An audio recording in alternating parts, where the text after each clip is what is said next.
The Indian Railways has vast resources and infrastructure funded with the taxpayers' money.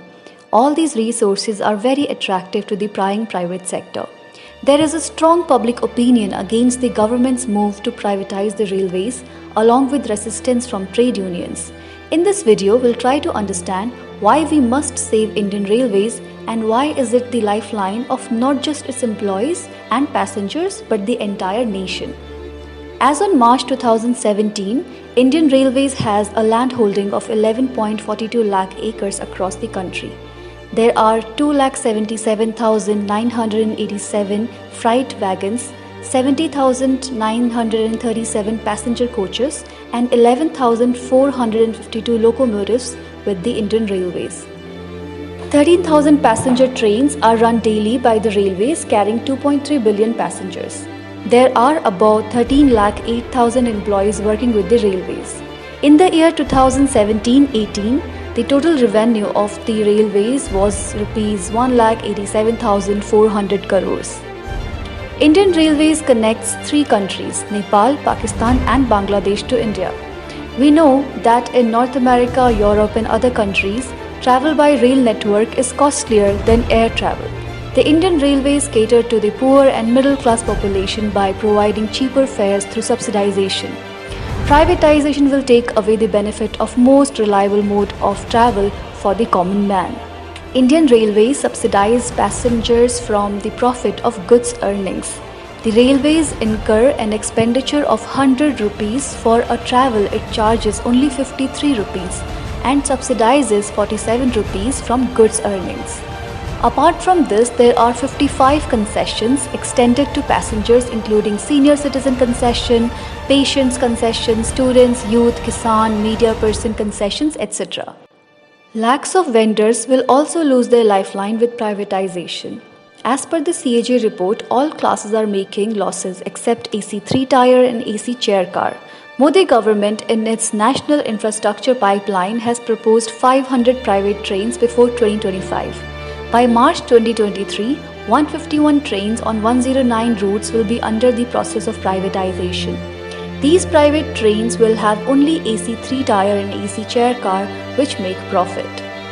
There won't be general second class or sleeper class for lower and middle class people. The private players will have freedom to fix their rates. There will not be any concession available for the passengers.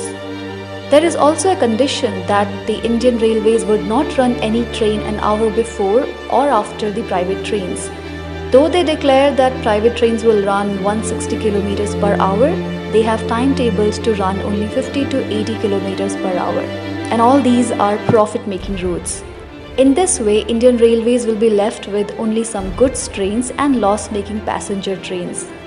Railways will run only the loss-making routes. All the profit will go to private sector and all the loss to the Indian Railways. Besides this, 30% of goods trains will be handed over to the private sector by 2025. This will further deteriorate the finances of the railways. It will become impossible for the Indian Railways to give concessions to the passengers. In fact, it will become difficult to pay salary and pension. At present, 500 passenger trains have been converted into express trains, depriving the rural people to access towns for marketing, employment and studies. They also intend to privatize 30% of railway stations by 2025. At present, average speed of goods train is 25 km per hour and the average speed of passenger trains is 50 km per hour. Tickets are not available on demand.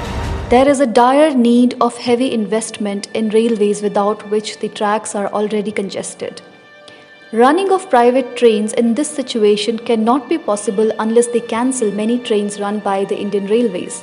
The government investment is decreasing in every budget. From the announcement of 50 lakh crore investment, it came down to only 37,000 crore in the year 2019-20. Gross neglect of investment leads to destruction of infrastructure, leading to derailments and accidents.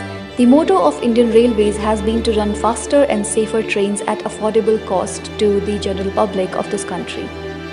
The present policy of neglect of investment and privatization of existing routes will only destabilize this motive.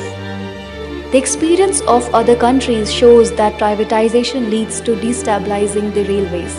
In fact, renationalization is taking place in several countries. Indian Railways has 12.2 lakh permanent employees with 2.4 lakh SC employees and 1 lakh ST employees. If privatized, these permanent employment opportunities and social justice will be affected. Already in the view of privatization, railways have surrendered 50% of 3 lakh vacancies.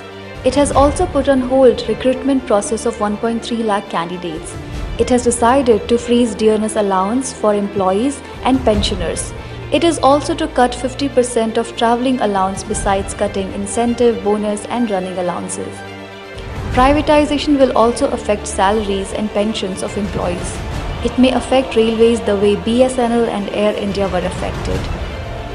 In the interest of the nation, the people and the workers have to unite in the fight against the destruction of the railways. Save railways, save the nation. Save public sector and save India.